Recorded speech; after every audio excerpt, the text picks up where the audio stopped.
So just a reminder that April is Fair Housing Month. Washington County Board of Commissions proclaimed April as Fair Housing Month on April 1st. A little fun fact for you. And then let's see. Oh, our public comment process, it's the same as usual. So there's two different ways for you to provide feedback or a comment on our homeless system. You could submit a comment from the link on our HSSN page, and we'll pop that in the chat. A standing public comment has been added to our monthly meeting agenda. Comments are limited to 2 comments per meeting at the designated time. Each are given 2 minutes. So we have time for 2 comments, each 2 minutes. And we'll work to get those public comment processes refined if need be. You can direct message your request within the Zoom meeting chat to Lindsay Dent by 8:45 a.m. Just include a quick topic description and the organization you represent. The first 2 requests received will be the ones provided an opportunity to speak for 2 minutes. Additional comments can always be submitted through our online public comment link. And if you don't wish to request public comment, then you'll just follow the link. We can't allow an open floor during the public comment section of the agenda. So if you want to make a comment, feel free to go ahead and message Lindsay Dent by 8:45 a.m. Otherwise, you'll just have to follow that link that I'm sure someone will put in the chat. If someone could put that in the chat for the participants. Cool. So our first program update is going to be with Nicole Singh from our Homeless Services Division. Nicole, whenever you're ready, you can have the floor. Great. Thanks, Charlie, and happy Fair Housing Month, everyone. It's a good time to come together and think about all the progress we've made as a nation, and a reminder of the resolve we must keep in making the progress and ensuring housing access for all. So just to share that celebration with y'all, for those of you that were able to join or listen into the board meeting yesterday, as Charlie mentioned, we were excited to see our board declare April as Fair Housing Month, and know that many other jurisdictions are joining with the Fair Housing Council of Oregon and making that declaration. I'll encourage you to visit the Fair Housing Council of Oregon website. They have a number of trainings and events this month in celebration, and certainly they're a great resource for all of us doing this work.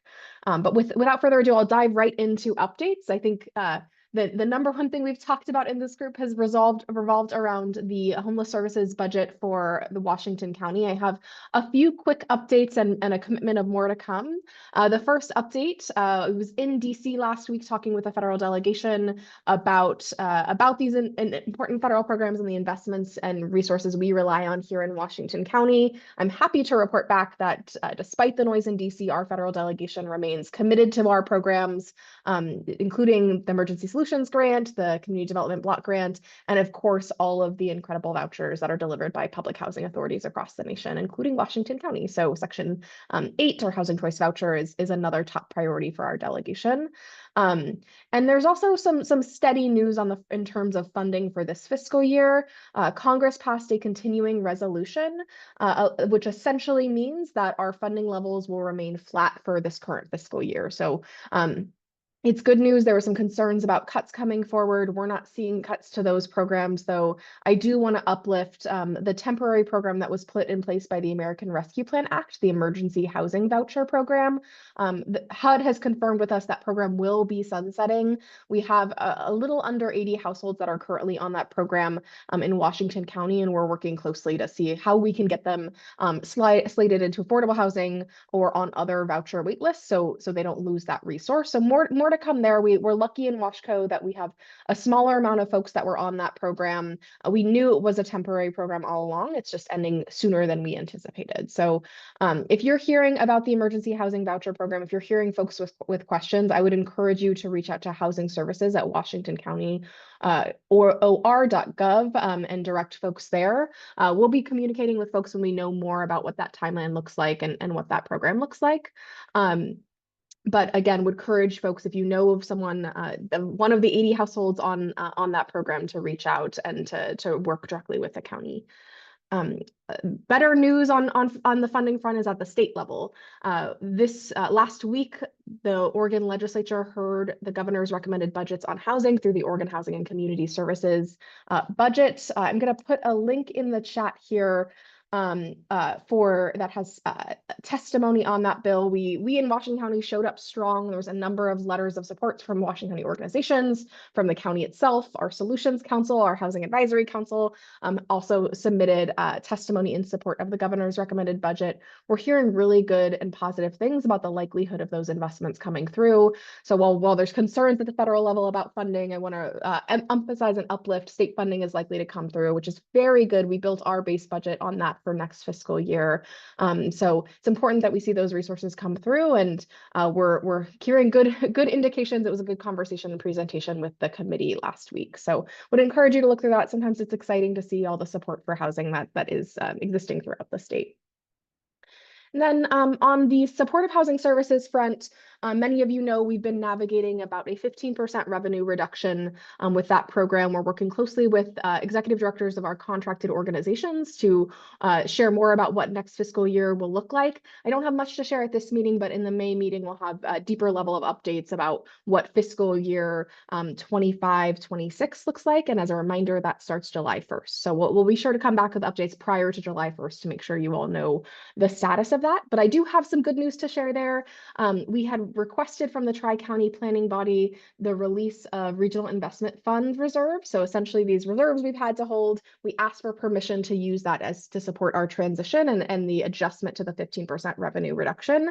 The Tri-County Planning Body has blessed our use of those funds, and we helped build that slow ramp down with those funds. So we're grateful for the Tri-County Planning Body's support of that transition plan.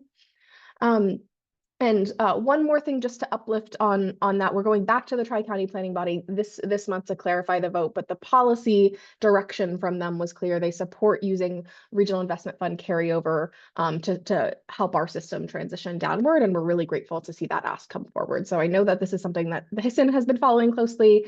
Good news to share there. All right, and one more update on the SHS front. We're happy to share that we've submitted both an amended work plan for this year and a annual work plan for supportive housing services for next year. That was presented to the board yesterday, and I'm going to put the link in the chat to see those materials of the draft plan, our draft goals. We'll be working on that more. I'll likely come back in May and ask you or continue to ask for feedback on that plan. If you do have feedback on that draft work plan, I would encourage you to reach out to the Homeless Services inbox or to submit public comment through the HSSN public comment form. That's a great way for us to track how folks are feeling about those goals and if they're achievable and realistic given our revenue situation. So another opportunity to engage and support our work is through the work plan process. That link is there. We eager for thoughts. And also, we also discussed the work plan with our Solutions Council in the March meeting. And I have just a few other pieces of good news to share to close out. I'll first, in a moment, invite Katie Gentry to introduce herself, but I'll give the other good news while she gets ready to jump on and introduce herself. We've had a number of grand openings and celebrations. We want to uplift one that happened earlier this month. Just Compassion celebrated the opening of their new shelter and resource center in Tigard. That's 60 beds for folks experiencing homelessness with resources, meals, showers for folks that are unhoused in need of support. So we're eager to be working with our partner at Just Compassion and see that come to life. And then other good groundbreaking news, we had a grand opening of the Altura earlier this month. That's an affordable housing community. And another affordable housing community celebrates their grand opening this week. That's Planback Gardens in Tualatin. So lots of good news and progress being made. So want to uplift that, take the moment to celebrate. We have a lot of work left to do, and it's important that we as a community take the wins where we can get them and continue onward with our race to progress. Well, those are my updates. I want to turn things over to Katie Gentry, who is, I think, on day 30. Is that right, Katie? With Washington County as our new program implementation branch manager. So Katie, would you like to take a moment to say hey? Thanks, Nicole. And yeah, just really excited to be back in the Pacific Northwest. I was born and raised in Tigard, so coming back is really exciting for me. I've spent the last 9 years in Phoenix, Arizona, working in the homelessness space, and really excited to be back overseeing the program implementation branch, taking on Catherine Gallion's role previously held by her. If you have any questions, I will drop my email in the chat. Feel free to reach out to me. I am hoping to meet you all over the coming months, and there will definitely be more to come as I get to know you all and your programs. So don't hesitate to reach out to me in the short term, though, if you need anything from me and my team. Thanks, Katie. And that's the updates from our department. I'll turn it back over to you. Thank you, Nicole. Your updates are always super helpful. And Katie, welcome. Thank you for being here in our space. Katie just dropped her email in the chat as well, so feel free to reach out to her if you have any questions for her. We're going to move on to our speakers for the day. So our first speaker is Barak Kamini from Trillium Community Health. Barak, whenever you're ready, you have the floor. Hey, good morning, everyone. Thank you so much for having me. Really excited to present information on Trillium's 2025 grant funding or community capacity building funding. I'll share my screen here in a second, but just, thank you, Lindsay, and thank you, Charlie, and for the opportunity to share all this, critical work. And Nicole, thank you for those great updates. Excited for some, positive news, and so happy to hear that. And welcome back, Katie. So, okay, let me I put it in the chat a moment ago, but I'll just reshare it. Here's my contact information. So, share my screen here in a second. Again, my name is Barak Kamini. I use he/him pronouns, and excuse me. I am Trillium's health-related social needs provider manager. So I work with community-based organizations on the grant funding, as well as becoming contracted for HRSN services. So really excited to be here and share some information. So let me share my screen here. And let me start my timer. Bear with me, and then we can begin. Alrighty. Okay. So again, just really excited to be here. So many great organizations and partners here. Let me know if you're not able to see my screen, or folks able to see my notes or my screen here. For some reason, it's not shown on my end. Let's see here. You should be seeing a slide deck. Is that what folks are seeing? Yes. Yes. Yeah. Okay. Perfect. Thanks so much. Okay. Used to working on Teams. So where are we? So yeah, excited to share this information.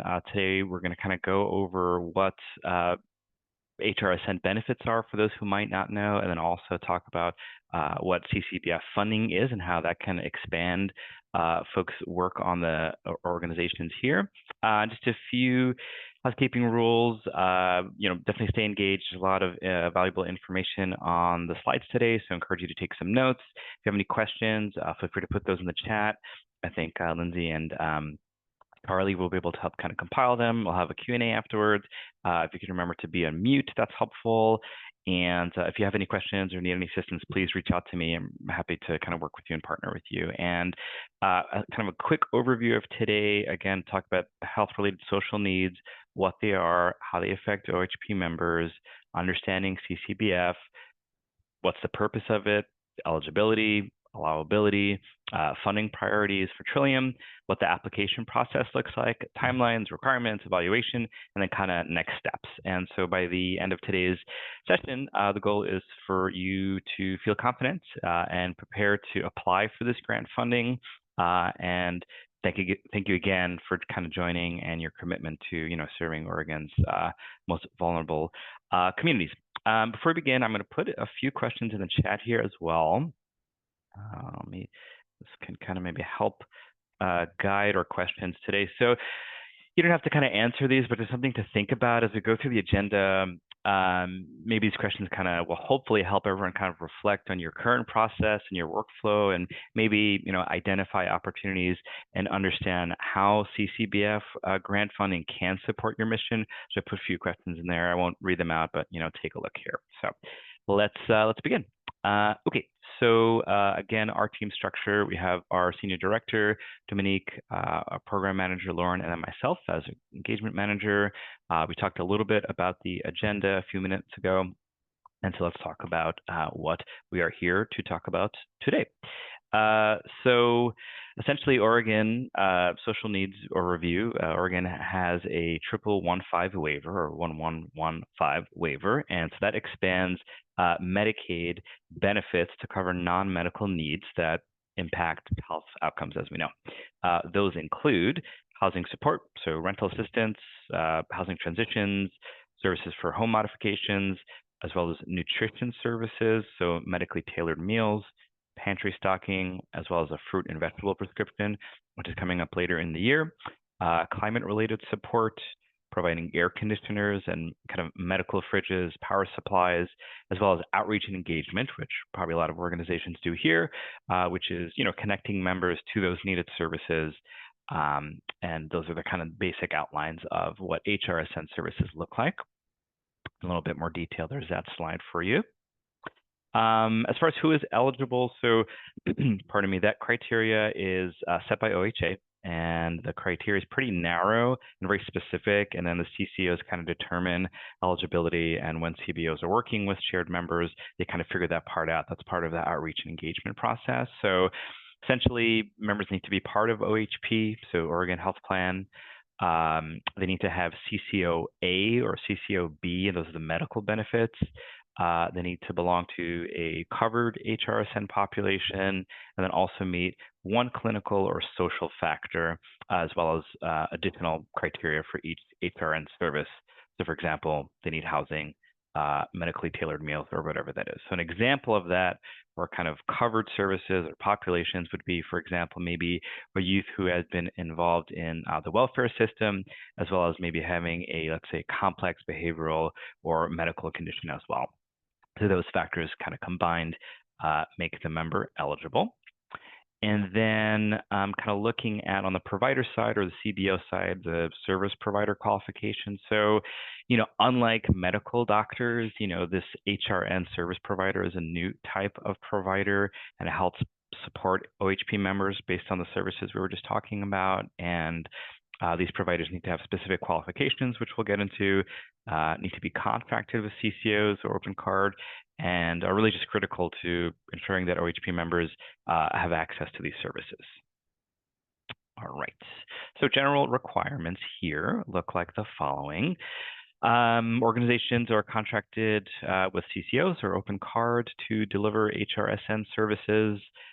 Provider requirements, including being registered with the Oregon Secretary of State, being enrolled in Medicaid or MMIS, that's the system that OHA uses, as well as being in compliance with kind of HIPAA and other Medicaid policies, and being able to participate in closed loop referral systems such as Unitas or a program like that.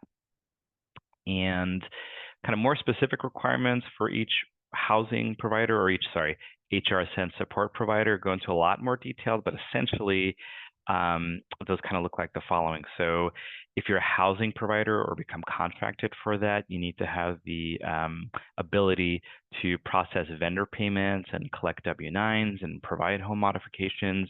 If you are going to become a nutrition provider contracted with Trillium, you need to meet dietary requirements and ensure culturally appropriate meals are delivered, especially to rural areas. And then for climate, being able to kind of procure and install climate devices as well. So very specific needs for providers on that kind of medical needs. And then finally, to kind of close out the HRSN process, there's a lot of ways to do referrals. However, probably the most efficient way is through a closed loop referral system, which I mentioned earlier, through Unitas or any community information exchange portal, kind of the same thing. Quick note, for those organizations that are currently contracted with any CCO or are going to become contracted with CCOs, more than likely OHA has indicated that being able to submit via a closed loop referral like Unitas will be required. So just something to think about as your team as beginning this process for that. So Okay, so let's move on. So it's kind of a little bit about HRSN, kind of how are these two connected. So we'll kind of talk about what we're here today, which is mostly the community capacity building funding. So I'm not sure how much folks know about this, but the path forward, as we kind of looked at on the previous slides, the Medicaid 1115 waiver introduces health-related social needs, and those target social and economic factors that influence health.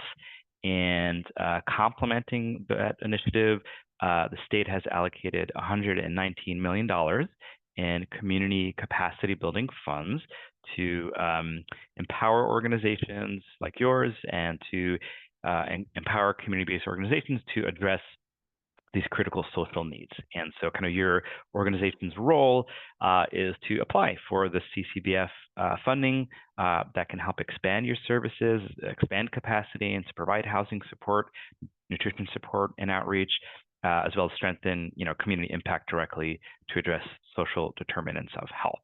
That's kind of how these are connected. And I'll go to the next slide here.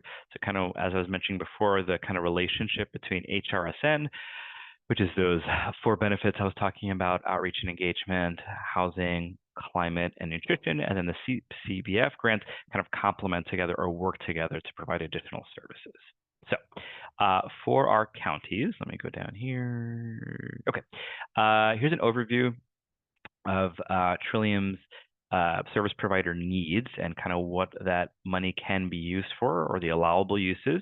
Those include technology, such as data platforms, workforce development to train staff on HRSN services, business operation enhancements to improve service delivery, as well as pieces related to outreach and education to increase that engagement. And as you see here, OHA has authorized Trillium to distribute a little over $4 million across its regions. The Tri-County area, including Washington County, it's a little over $2 million, and then in the Southwest region, it's just a little under $2 million. And here's a little bit more detailed view of kind of what the allowable uses are for those categories. And so we'll talk about those in a little bit more detail. Again, technology, business practices, workforce, as well as outreach and engagement. And something to note, it's not listed here, but I was going to talk about it later on, but I figured I'd mention it now. All the funding that is received has to be spent by September of 2027. So it's kind of a small caveat. And once we start talking about the webinars that I'm hosting with Trillium, we'll talk a little bit more of that in detail. And then also in that link, which I'll share in a moment, or once the slides are over, our actual Trillium CCBF site, which has a lot of this information included for you as well. So I'll be sure to share that in case anyone has those questions. There's a little overview of kind of what the allowable uses are to expand your organization's capacity, and then the types of organizations that are eligible for funding look like this. Essentially, those that are on the call now. So, social service agencies, housing agencies, care management agencies, healthcare workers, outreach providers, and the others listed here. A quick note as far as permissible uses or kind of non-allowable uses of grant funding in our application has a much more robust list of what it can and cannot be used for. But just to go over that really quickly, CCBF funding cannot be used for example, real estate purchases or vehicles or any financial losses, prepping for services that are non-HRSN related, and then let's say any like marketing or lobbying or entertainment costs or things like that. So just wanted to mention that. And then coming up here, I'll talk more in detail about kind of Trillium's priorities. So a lot of great organizations doing excellent work, and for Trillium, our 2025 CCBF priorities are the following. So listed here are intended to be a direct service provider with Trillium, so receiving CCBF funding. The idea is hopefully that you contract with Trillium. We are certainly looking for those organizations that are able to receive external referrals for rental assistance, tenancy support, and outreach. So housing has been probably the largest amount of referrals that we've received from day one of HRSN kicking off. So housing providers being able to provide those services listed there. External referrals means, let's say there's our case management team would be working with a Trillium member. They have identified the member as needing the service. They're in Washington County.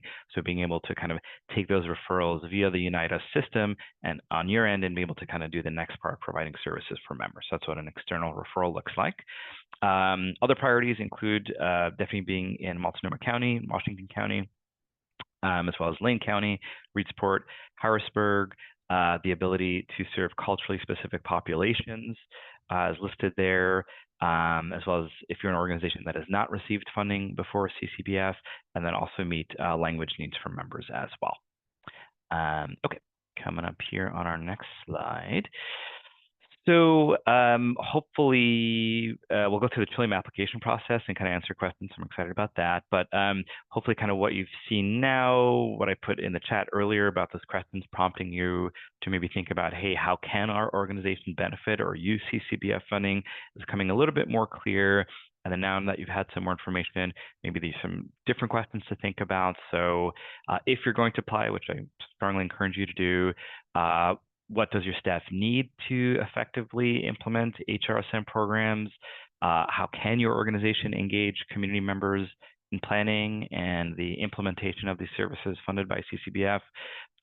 What resources does your organization need to effectively address housing, food insecurity? And what immediate steps can your organization take to apply for CCBF funding? So there's a few questions here as far as the next step in the process. And then rounding us off here, looking at the CCBF application process, which is the following. So we have some upcoming deadlines and releases, which are coming up here. Okay, so Trillium will be accepting applications that has gone live as of yesterday. Very exciting. So we are accepting applications April 1st to the end of May. The review process will be from June 2nd to the end of July. OHA will then kind of review and approve all CCO requests, and then that disbursement of funds for grantees will occur between August and October. And again, those funds need to be spent by September 2027. And again, all this is on our website. I'll share that momentarily once this slide presentation is over. Okay, so let's see here. Application process. Again, the window opens April 1st, like we talked about, ending May 30th. So it's a pretty quick turnaround. There's a grant application template that can be used that we've created to make it easier for our CBO partners. Important information, definitely the grant application must be submitted. All components need to be filled out. Applications must attest that the organization will be able to provide the HRSN service kind of listed that they are qualifying for. And then there are other minimum eligibility requirements, such as, again, being able to provide the service, commitment to working with Trillium and other partners, and what else to include here? Yeah, I think it's kind of a good overview of the application process. Let's see here. Other evaluation criteria are the following. So needs, probably the call outs here are maybe in the application, kind of a strong justification for the funding. So something to think about. Sharing experience, being a proven or the ability to plan and provide these services previously, or how you will do that. Equity commitment, your plan to serve priority populations in a culturally responsive way. And then, probably important to mention here is kind of a non-duplication of interest. So you're definitely encouraged to apply to as many CCOs as you would like. However, something to keep in mind is that those grants and requests and applications should be different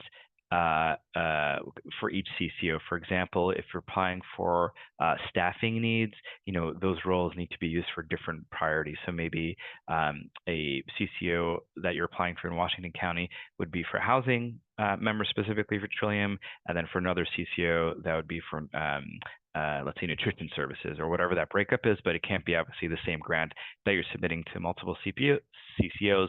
They need to be different. So there's something to think about. Okay. We got a few questions in the chat, so excited to look at those in a moment. And then in addition, I wanted to share, excuse me, our upcoming technical assistance and support webinars for CCBF. So our next one is coming up on April 9th. So that is coming up. Definitely encourage you to you don't need to register, but you'll click on the links and it'll take you directly to the meeting. There we'll go into much more detail about the application. There'll be other CBOs that are asking really great questions. So definitely encourage you to attend those. And then bi-weekly, we'll have ongoing meetings the same time, which is our Wednesdays from 1 to 1:50 through the end of the application process. And again, I'll put this all in the chat. Prior year CCBF awardees. And then kind of takeaways here. The idea, again, is that CCBF awardees will contract with Trillium as a HRSN provider to deliver the services that you're applying for. Community partners who apply for funding, again, intending to contract with Trillium. The CCBF helps to build that capacity and infrastructure. The application window is April 1st through May 30th.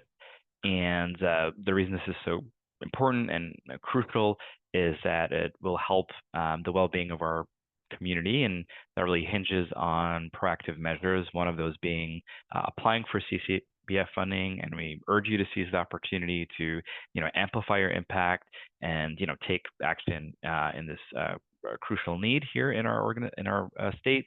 And again, this will be the last grant funding for the 1115 waiver. So definitely encourage you to apply. There won't be additional grants in 2026 or 2027. So this is something else to think about. And then lastly, in the slide deck, and I believe we'll send this information out. Let me know, Lindsay, if that's incorrect or not. I included the application, the template budget, and then our site as well. So just give me a quick second here. I'm going to pause my screen here, and then I'll put in the chat the direct link. So 1 second here. Okay. Where is it here? Okay, I'm so used to using Microsoft Teams. Now I've forgotten it. But okay, so either way, here we go. So I'll put in the chat. Give me 1 second. The link here. Where did it go? Move this out of the way. Look at that. Perfect timing. Okay, so here is in the chat, Trillium's community capacity building funding. So you should still be seeing my screen here. A lot of the information that I went through will be listed here. As you see, the grant application is available, how to access the grant, what is available, the funding priorities. Sorry about your eyes. I'm trying to go slowly here. What the minimum eligibility requirements are, 5 dimensions, and how those applications will be reviewed, timelines, technical assistance. Again, you don't need to register for them, so you just click on the link directly. It will take you to the meeting, and then as well as the budget information provided here. So, okay, I'll take a pause here. Stop sharing my screen. Thank you so much, everyone. And there's a lot of information. But yeah, if there's any questions, I'm happy to take those now. And thank you again for the opportunity. And if you have any other interest in becoming contracted with Trillium, please reach out to me. And as well as of any CCBF questions. So again, thanks for the opportunity. So back to you, Lindsay and Charlie. I'm not sure if there are any specific questions folks wanted me to answer or if they've been answered. So let me know what you'd like to do next. Great, thank you, Barack. That was super informative. I think there was a couple of questions in the chat. They might have gotten answered. I'd say we have a few minutes if like 1 or 2 people had a couple of short questions. Otherwise, we can move on to our next speaker. Okay. Thank you. Oh, and then yeah, Barack sent that link in the chat. So if folks are interested, go ahead and click on that. Awesome, thank you. All right, we're gonna move on to Dung Ho and Joy Jackson from Community Alliance of Tenants. They're gonna talk to us for a little while. Whenever y'all are ready, you have the floor.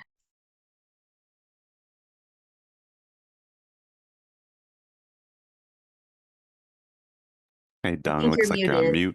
mute. Yeah. Sorry. Hi, this is Yung, and Joy is co-presenting with me today. My name is Yung. I'm Tenant Education and Support Director at Community Alliance of Tenants, CAT, and my pronouns are she, her, hers. And we're here to just kind of give you all a presentation about who CAT is, what we do, our services, and give you like a little snippet of tenant education, just so that you can be informed for yourself as a renter or for your clients and community members that you support and serve. And so I'm gonna give it over to Joy to introduce herself as well. And thank you for screen sharing and thank you for having us this morning. Hi, everyone. My name is Joy Jackson, and I work for Community Alliance. I've been there for over 8 years now, and I work with the TPT programs, which stands for Tenant Protection Team. And thank you for having me. I am happy to be here, and I hope the information that we are sharing today is informative. Okay, thanks, Joy. Next slide, please. Okay, so I'm going to start off just by giving you all a brief overview of who Community Alliance of Tenants is. So CAT, as most of you all know us as, we were formed in 1996, and we're CAT's, we are Oregon's oldest grassroots tenant-led tenant rights organization, and our mission is to educate and empower tenants to demand safe, stable, and affordable rental homes.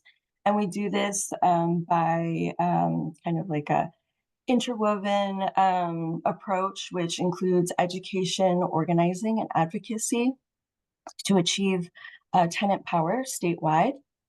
Next slide, please.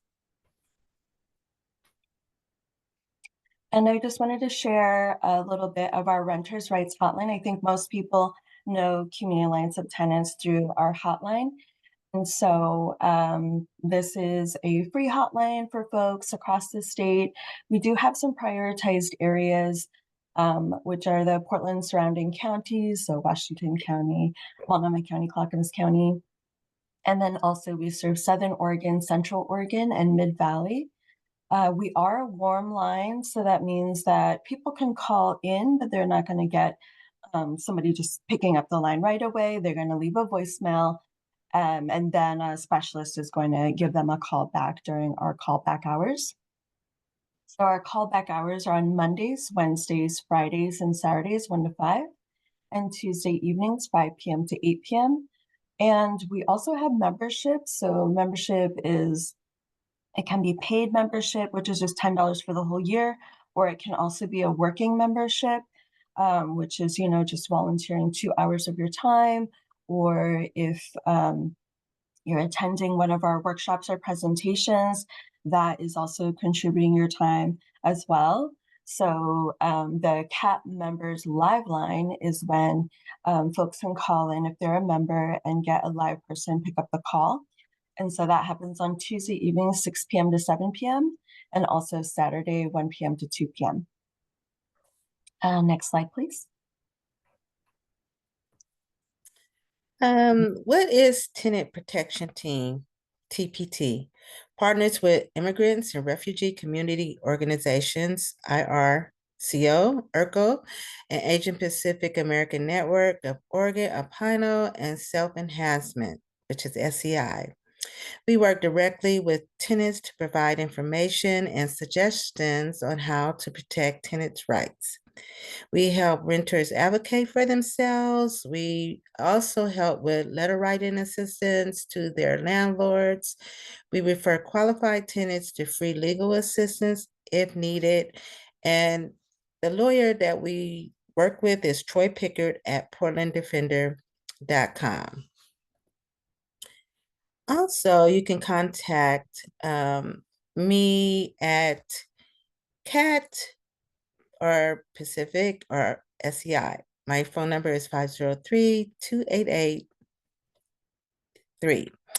Or you can email me at joy@oregoncat.org. And Twee, my partner, she is based at CAT Pacific or Apino, and she speaks Vietnamese. And you can also email her at tweet@organcat.org. And Next slide, please. sorry, Joy, I'm just gonna add a little bit to the TPT program. Thank you, Joy, for giving highlights about the program.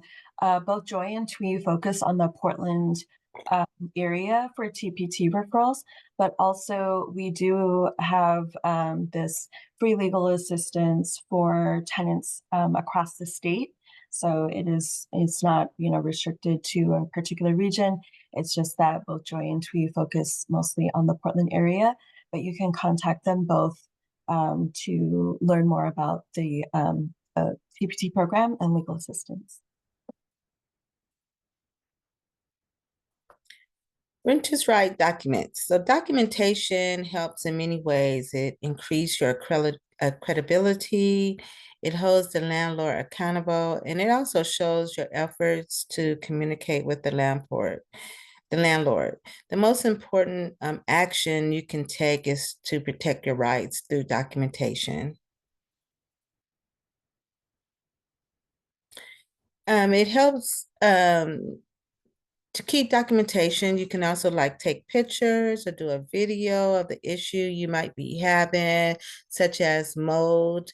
It's good to like take a picture of that, because if you call the city inspector, they don't do, they won't go into the walls. They just do like a visual of what is happening. So taking that evidence through picture and video can really be helpful. Write it in a log with specific details and timelines, and get a witness if needed. Submit written repair requests if you have them to your landlord, and keep copies of your records.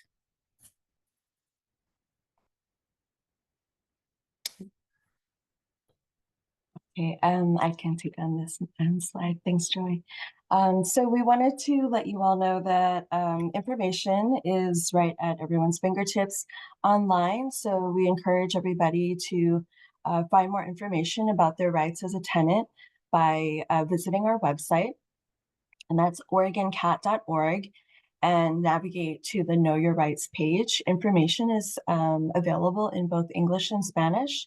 And this is just a little screenshot here of what you'll find once you navigate to the Know Your Rights page. So as you can see, we've got different kinds of documents that people can look through to learn more about their rights, about what Joy just talked about as far as the importance of documentation. There's also information about evictions and fair housing information, how to get repairs.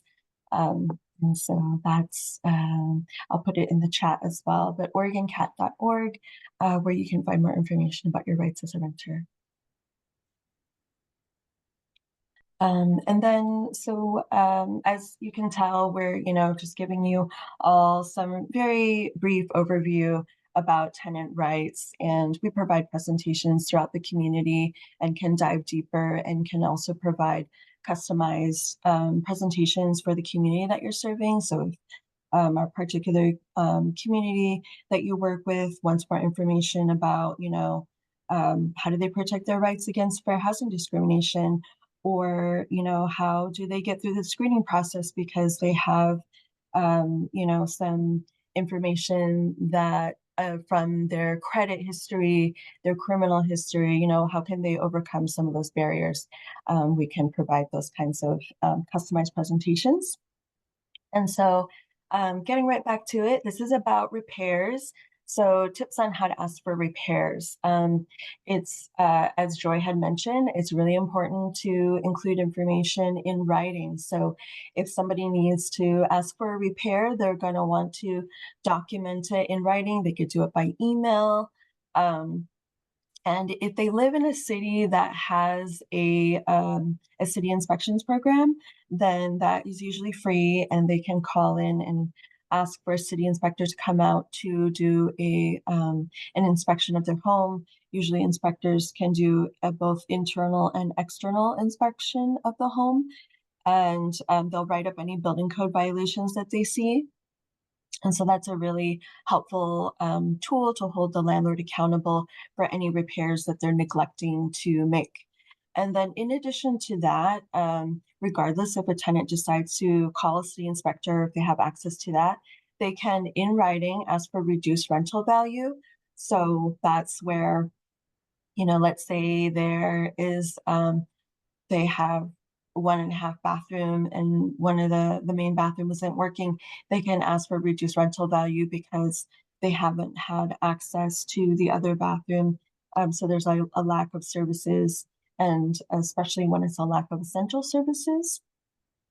And we always want to make sure that tenants know that they should stay paid up on their rent. We do not encourage tenants to withhold their rent. In the case that they do that, it would be because a lawyer is working with them and has advised them to do so. If a tenant withholds their rent or doesn't pay the full amount of rent, then that puts their housing at risk and they could get a non-payment of rent notice. Next slide, please. A little bit more about repair. So essential services consider heat, plumbing, hot and cold running water, gas, electricity, light fixtures, locks for exterior doors, latches for windows, and any cooking appliances like refrigerators supplied or required to be supplied by the landlord. Habitability requirements such as document repair issues and ask the landlord property manager to make needed repairs in writing. Inspector for Oregon, the numbers are located below. For Beaverton and Tiger, like Yung was saying, maybe in your county, some of the qualifications may be a little bit different. Portland has like really good qualifications to apply for the city inspector to come out, but I'm getting calls that in their county, the city inspector, might be a little bit different to qualify for their services. Next slide, please. Fair Housing Council, Fair Housing Protection. So fair housing laws are civil rights laws with the purpose of promoting equal access to housing. It is illegal for a landlord housing provider to discriminate against certain protected groups. Some protected class or gender, national origin, race, color, religion, and etc. You can contact Resources Fair Housing Council at 503-223-8197 extension 2, and Legal Aid of Oregon Law Center and Boley for discrimination complaints. TPT Talk, Fair Housing Right webinar. These are some upcoming events that you could take note of. That one is Monday, April 14th from 6 to 7. Languages will be English and ASL. Registration is below. You can register for that. And then we also have a workshop coming up Tuesday, April 22nd from 5 to 6. And languages are English and Spanish, and you can also register for that. If you visit our website, we have a lot of more events that might interest you, and our website is at OregonCat.org. And then I'll just hop in for this upcoming events page here. Yeah, so Joy and Twee will, they host, along with Troy Pickard, the attorney that we work with through Portland Defender, for the Tenant Protections Team program. And so this is a bi-monthly series. As mentioned before, it is Fair Housing Month. So we wanted to focus on fair housing rights. And so our guest speaker at this next TPT Talks webinar will be Shail from Fair Housing Council. And then the Fairview Library Workshop, that is an in-person workshop in Fairview, English and Spanish, with the registration links there. We do actually have a Washington County English Spanish workshop coming up on Monday, April 7th. It is limited capacity. So I'll just include my email in the chat. And if anybody is interested in sending their participants, or you yourself want to attend as a renter, just go ahead and email me and we'll see, how much capacity we have for that. But that particular workshop is this coming Monday, April 7th, 7 to 8:30 p.m. It is going to be predominantly a Spanish-speaking audience, and it will take place at St. Anthony Catholic Church in Tigard. And we'll be providing food, and it is hosted, of course, by St. Anthony, so a lot of congregation members will be there. And I'll include some of the info in the chat there. Next slide, please. And then can you go to the next slide? We will take questions, but I just want to have this next slide up with our info there, just to remind you all how to access our hotline and what our hours are and days, and of course to visit our website. So we are available now to take some questions. I did see some questions in the chat, so I'll just go ahead and read this. Are there rules, rights regarding reducing rents for new tenants soon after raising rates for existing tenants? For example, pushing rates in the winter, having existing tenants sign new leases with a high rate, and then reduce the rate 1 to 2 months later in the spring. I'm thinking about this question. Well, I mean, I would say in general, if somebody is on a fixed term lease, for example, like, if you're on a 1-year lease, the landlord wouldn't be able to change the rental rate until the fixed term lease is expired. And then they would need to give notice before the rents are raised.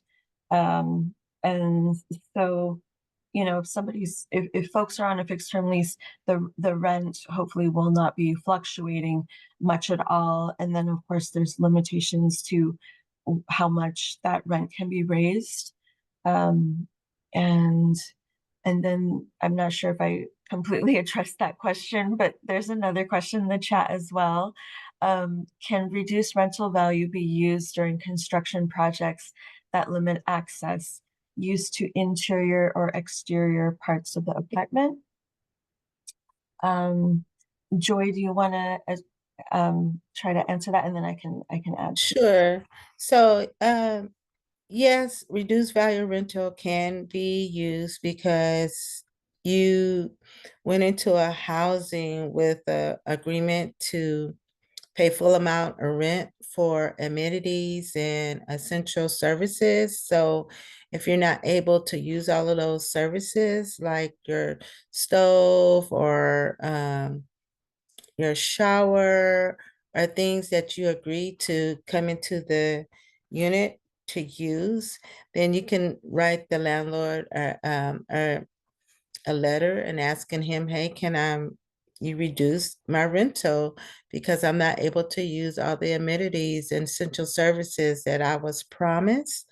So it depends on like the construction. It depends on if the landlord is placing you into a hotel, or if the landlord is placing you into another apartment. But reduced value rental can be used during a construction project if you can't use all your amenities or essential services.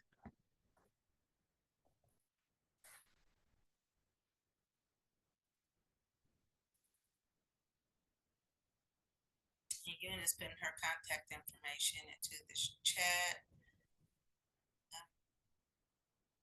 Sorry, my question is about reducing rates soon after raising them. It's not about doing anything wrong regarding rate increase. It's about what happens afterwards when they reduce it. So That is a unique question, because if I'm understanding the question, the landlord or property manager is actually decreasing the amount of rent, which is very uncommon. I don't know, yeah, uh, if there is anything, in the landlord tenant law that would address that. Is the concern that the rent is not consistent and that it keeps fluctuating?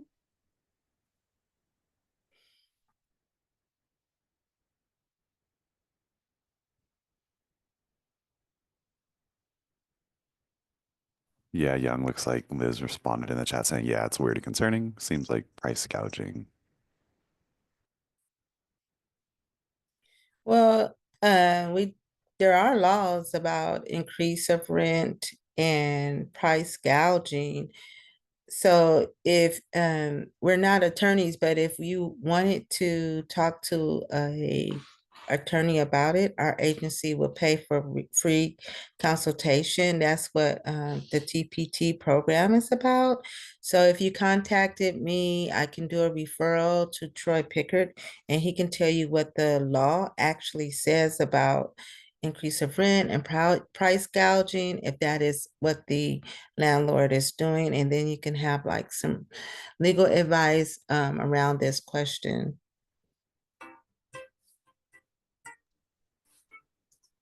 Can you guys hear me? Yes, I Yes. can. Yeah, so it's a weird question, I realize, because most of the time rents have been going up, but it is really concerning when rates go up for just a couple, like, month or two, and then slashed back down. It was like, why was that rate increase for such a small period of time? And it's not like just specials and things for like new tenants. They're getting leases 2 months later for the same type of apartment. And all the same situations, dramatically cheaper than the rate increase that they just said they had to justify doing. So it's confusing, but we don't have to spend any more time on this now. Like, clearly, we need to look into this situation a little bit more. But thank you for your time. You're welcome. Yeah, Thank you for the thank question. you for sharing. Yeah, it's a very unique situation. And it also makes me think a little bit about some of the advocacy around AI, and AI kind of setting different rent prices for things, and so some legislation around that as well.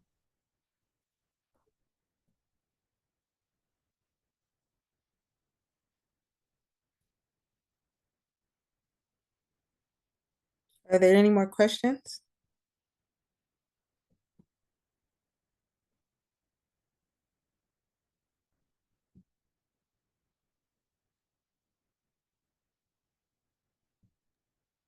And then, of course, our contact information is in the chat there. So if there are questions that arise, please contact Joy, myself, or Twee. I also included another education coordinator's email in the chat there, Nick, who will support us in completing any statewide legal referrals for the TPT program.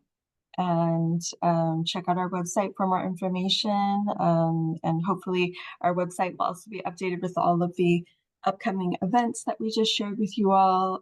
We do appreciate your time so much, and welcoming us to provide this presentation for you today. Thank you.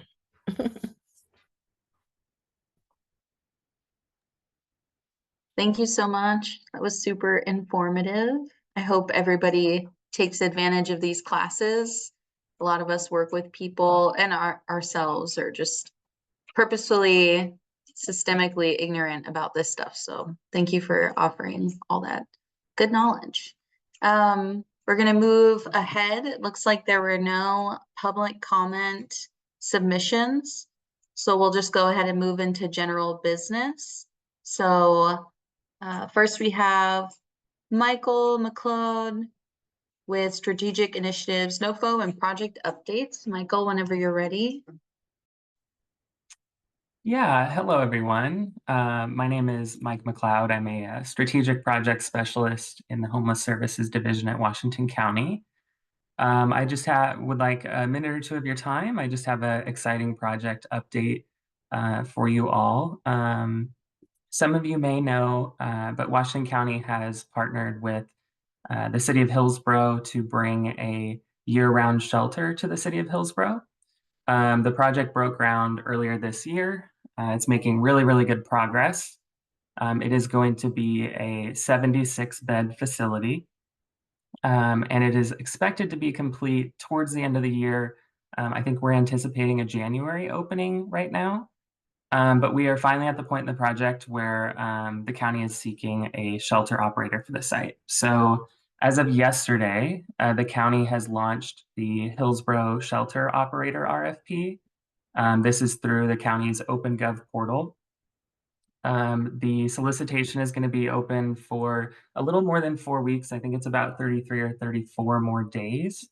And it will close, the application period will close on May 5th at 5 p.m. So we are offering an informational session.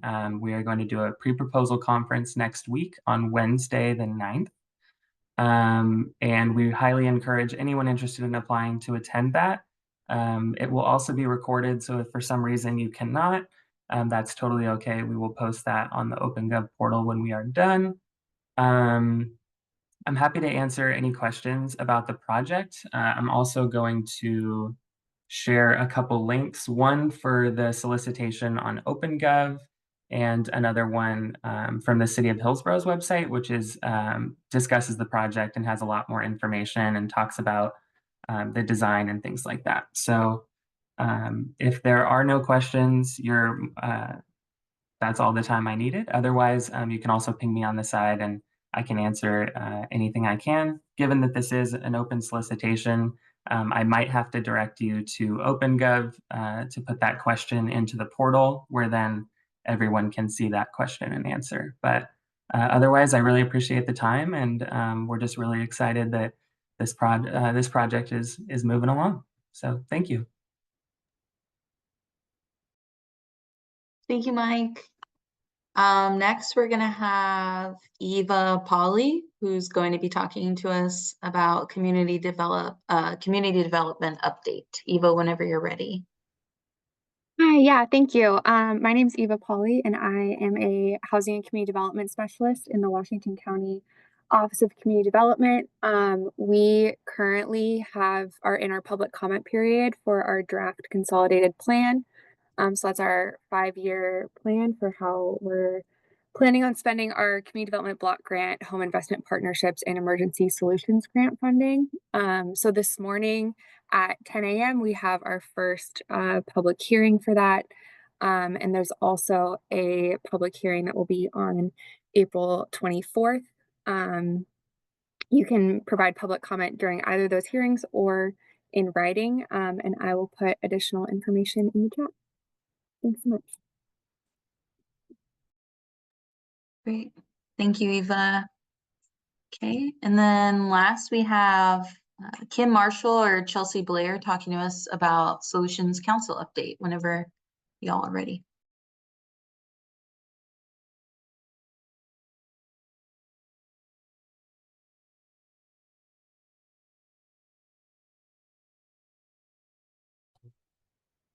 I'm not sure if Kim is here this morning. I don't have any updates. I don't know if Nicole has anything to add, but.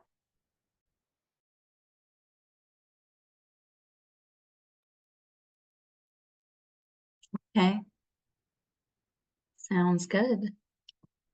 Looks like we had a pretty short meeting. I just want to say if you or your agency would be interested in offering a presentation during one of our HSSN meetings, you can please reach out to Lindsay Dent. She's going to go ahead and drop her email in the chat. And Our next meeting is May 7th, 8:30 a.m. So first Wednesday of this coming month. And I guess we'll close with, I'll open the floor and see if anybody wants to either pop in the chat or unmute to highlight any events coming up, any kudos, any other highlights you can think of. We can take a little bit of time for that.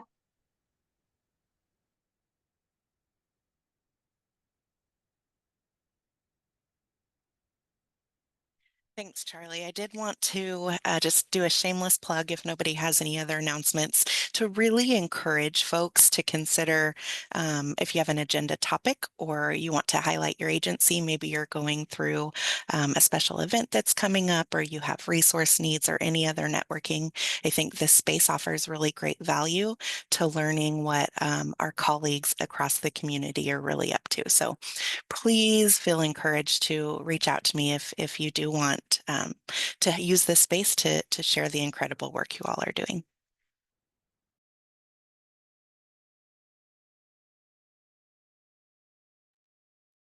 Thank you, Lindsay. Looks like we got some kudos in the chat. It's awesome. I'm going to give it one more minute.